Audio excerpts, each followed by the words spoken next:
আসসালামু আলাইকুম বন্ধুরা, আজ একটি নতুন গল্প নিয়ে এসেছি। বেকারত্ব একটি অভিশাপ। বিষণ্ণ মনে বাসা থেকে বেরিয়ে এলো রাজু। বাসায় আব্বু আম্মুর হতাশা মিশ্রিত মুখ দেখতে চায় না সে। কি করে দেখবে? মাস্টার্স পাশ করা একজন বেকার ছেলে সে। 1 বছর হলো মাস্টার্স শেষ করেছে, কিন্তু এখনও কোনো চাকরি তার ভাগ্যে জুটেনি। চাকরির সন্ধান করেনি এমন নয়, সন্ধান অনুসন্ধান সবই করেছে। শত শত চাকরির ইন্টারভিউ দিয়েছে, কিন্তু চাকরি একটাও হয়নি। এখনও তার লকারে শখানেক চাকরির সংক্রান্ত কাগজপত্র পড়ে আছে। নিম্নবিত্ত পরিবার ও গরিব ঘরে এমন রাজুর জন্ম নেওয়া দোষের কিছু না। লেখাপড়া করার তীব্র ইচ্ছা ছিল তার। সংকল্প ছিল লেখাপড়া করে একদিন বড় হবে, বড় চাকরি করবে, টাইকট পরে অফিসে যাবে, ভালো বেতন পাবে, আব্বু আম্মুর কোনো দুঃখ থাকবে না। কল্পনায় যখনই তার বাবা মার হাসি মুখ দেখত, এক হাসিতে তারও মুখ ছুঁয়ে যেত।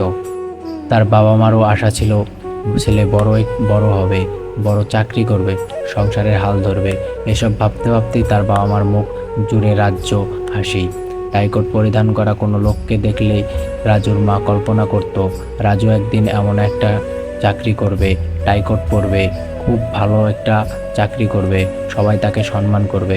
পাশের বাসার সাহিলের মা এসে বলবে, কি গো রাজুর মা, তোমার ছেলে ভালো চাকরি পেয়েছে, এবার তুমি খুশি?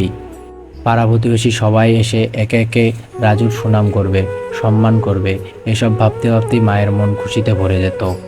রাজু ঘুরছে চাকরির সন্ধানে। মাস্টার্স পাশ করার পর অফিসে অফিসে চাকরির সন্ধানে ছোটাছুটি করাই যেন তার কাজ। দারিদ্রতা ঘোচাতে তার আর কত দেরি, কত অপেক্ষা।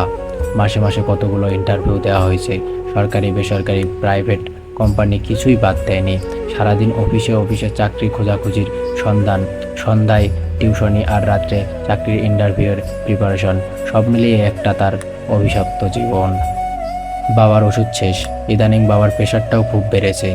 অনেকদিন বড় কোনো ডাক্তার দেখানো হয়নি বাবাকে। চাকরিটা হয়ে গেলে ঢাকাতে বড় কোনো ডাক্তার দেখাবো বাবাকে। বাবার পেনশনের টাকায় কোনো রকম টানাটানিভাবে সংসার চলছে, তার উপর রোজ ওষুধপাতি কিনতে হয়।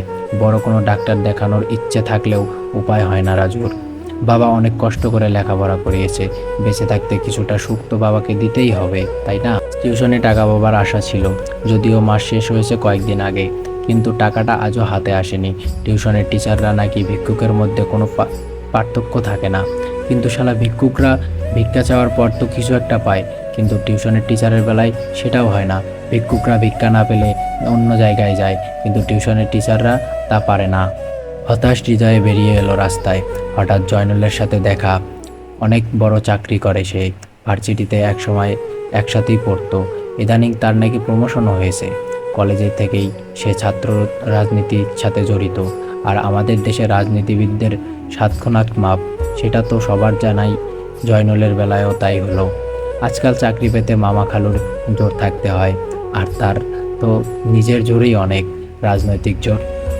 ছোট বোন ঈশার বিয়ের কথা চলছে।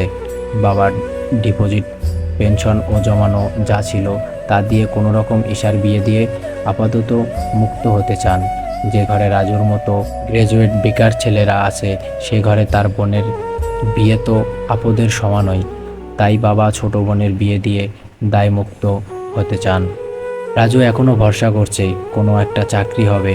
কখন কখন সে চাকরিটা হবে, তার বোনের ভালো দেখে একটা বিয়ে দিবে, ব্যাস শুক্রবারের ইন্টারভিউ যদি কাজে লেগে যায়।